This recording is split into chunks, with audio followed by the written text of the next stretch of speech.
Praise the lord. నిర్గమాకాండము 20వ అధ్యాయము. దేవుడు ఈ ఆజ్ఞలన్నీయు వివరించి చెప్పెను. నీ దేవుడైన యెహోవాను నేనే దాసుల గృహమైన ఐగుప్తు దేశములో నుండి నిన్ను వెలుపలికి రప్పించి తిని. నేను తప్ప వేరొక దేవుడు నీకు ఉండకూడదు. పైన ఆకాశమందే గాని, క్రింద భూమి అందే గాని, భూమి క్రింద నీళ్ల యందే గాని ఉండు దేని రూపమునైనను విగ్రహమునైనను నీవు చేసుకొనకూడదు. వాటికి సాగిలపడకూడదు, వాటిని పూజింపకూడదు. ఏలయనగా నీ దేవుడైన యెహోవానగు నేను రోషముగల దేవుడను. నన్ను ద్వేషించి వారి విషయములో 3-4 తరముల వరకు తండ్రుల దోషమును కుమారుల మీదికి రప్పించుచు, నన్ను ప్రేమించి నా ఆజ్ఞలు గైకొను వారిని 1000 తరముల వరకు కరుణించువాడనై ఉన్నాను. నీ దేవుడైన యెహోవా నామమును వ్యర్థముగా ఉచ్చరింపకూడదు. యెహోవా తన నామమును వ్యర్థముగా ఉచ్చరింపు వానిని నిర్దోషిగా ఎంచడు. విశ్రాంతి దినమును పరిశుద్ధముగా ఆచరించుటకు జ్ఞాపకముంచుకొనుము. 6 దినములు నీవు కష్టపడి నీ పని అంతయు చేయవలెను. 7వ దినమున నీ దేవుడైన యెహోవాకు విశ్రాంతి దినము.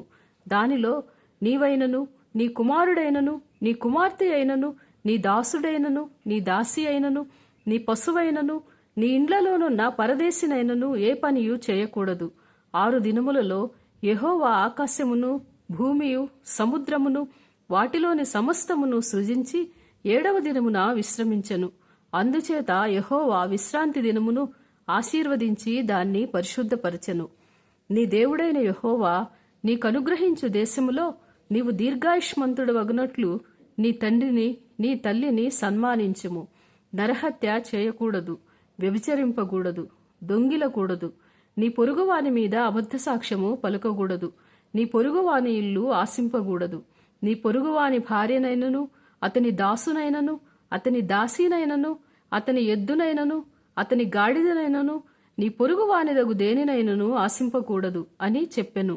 ప్రజలందరూ ఆ ఉరుములు, ఆ మెరుపులు, ఆ బూరధ్వనియు, ఆ పర్వత ధూమమును చూసి భయపడి తొలగి దూరముగా నిలిచి మోషేతో ఇట్లనిరి: నీవు మాతో మాటలాడుము, మేము విందుము. దేవుడు మాతో మాటలాడిన ఎడల మేము చనిపోవుదుము.